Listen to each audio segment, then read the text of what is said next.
I returned from my business trip, and when I stepped into the house, I found my entire family waiting for me. My son spoke. Mom, your time is up. Dad's happier with her now.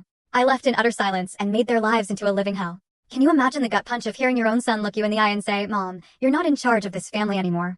Aunt Jessica is. That's how my life ended, and a terrifying new one began. I'm Eleanor. And this is the story of how my family betrayed me, how my husband tried to erase me, and how I came back to burn it all down. It was a sharp, biting cold coming off the Hudson River that night. The kind that seeps into your bones. I just landed at JFK after 3 brutal days in Chicago, pulling off a miracle deal my husband, Mark, had almost sabotaged with his sheer arrogance. I was beyond exhausted. My eyes burned, my shoulders ached, and all I craved was a hot shower, a glass of Cabernet, and the familiar comfort of my home. I couldn't wait to tell Mark I'd fixed his mess, that the Sterling Fuentes real estate empire, the one we'd built over 22 years, was safe for another quarter.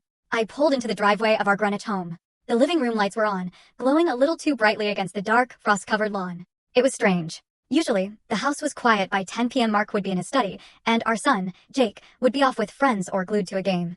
I opened the front door, dropping my keys into the bowl. The silence that greeted me wasn't peaceful. It was thick, charged, like the air before a storm. Hello, I called out, hanging up my coat. Mark? Jake?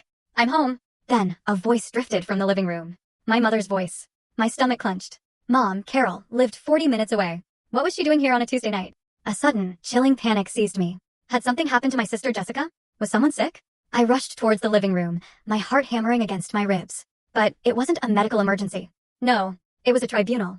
They were all there, perfectly arranged on the designer leather couch I'd chosen myself last Christmas.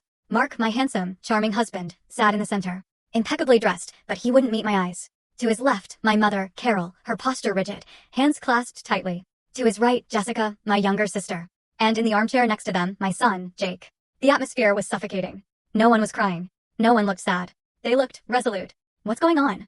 I asked, my breath catching. Is everyone okay, Mom? I took a step forward, but Jake stood up.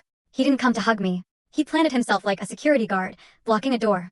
He looked at me with eyes devoid of the warmth I had nurtured for 2 decades.